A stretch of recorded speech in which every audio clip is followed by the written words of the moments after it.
The Wind in the Willows, written by Kenneth Grahame, narrated by B.J.Harrison.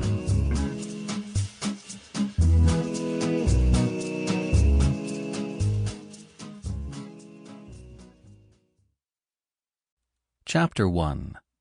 The Riverbank. The mole had been working very hard all the morning, spring-cleaning his little home, first with brooms, then with dusters, then on ladders and steps and chairs, with a brush and a pail of whitewash, till he had dust in his throat and eyes, and splashes of whitewash all over his black fur, and an aching back and weary arms. Spring was moving in the air above and in the earth below and around him, penetrating even his dark and lowly little house with its spirit of divine discontent and longing. It was small wonder, then, that he suddenly flung down his brush on the floor, said, "Bother!" and "Oh, blow!" and also, "Hang spring cleaning!" and bolted out of the house without even waiting to put on his coat.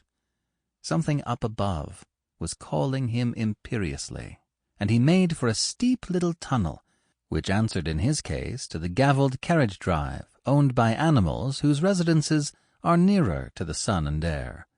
So he scraped and scratched and scrabbled and scrooged, and then he scrooged again, and scrabbled and scratched and scraped, working busily with his little paws and muttering to himself, "Up we go, till at last, pop, his snout came out into the sunlight, and he found himself rolling in the warm grass of a great meadow. "This is fine," he said to himself. "This is better than whitewashing." The sunshine struck hot on his fur, soft breezes caressed his heated brow, and after the seclusion of the cellarage he had lived in so long, the carol of happy birds fell on his dulled hearing almost like a shout.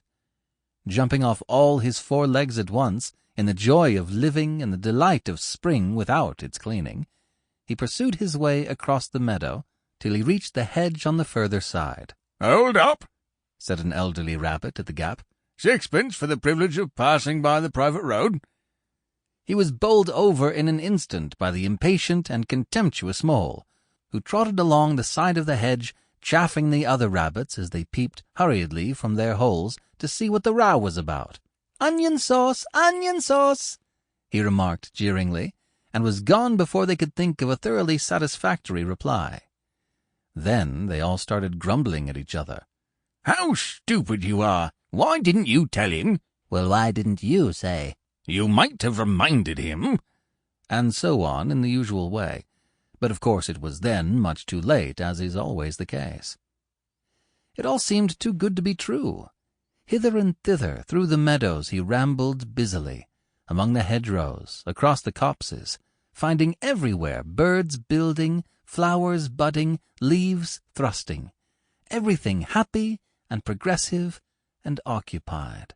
And instead of having an uneasy conscience pricking him and whispering, "Whitewash," he somehow could only feel how jolly it was to be the only idle dog among all these busy citizens.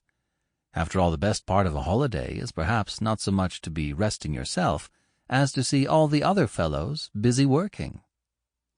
He thought his happiness was complete when, as he meandered aimlessly along, suddenly he stood by the edge of a full-fed river. Never in his life had he seen a river before.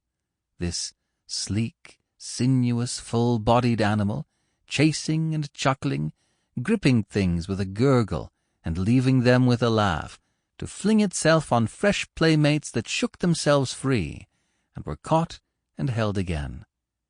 All was a shake and a shiver, glints and gleams and sparkles, rustle and swirl, chatter and bubble. The mole was bewitched, entranced, fascinated.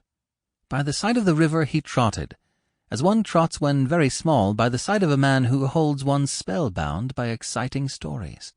And when tired at last, he sat on... Sample complete. Ready to continue?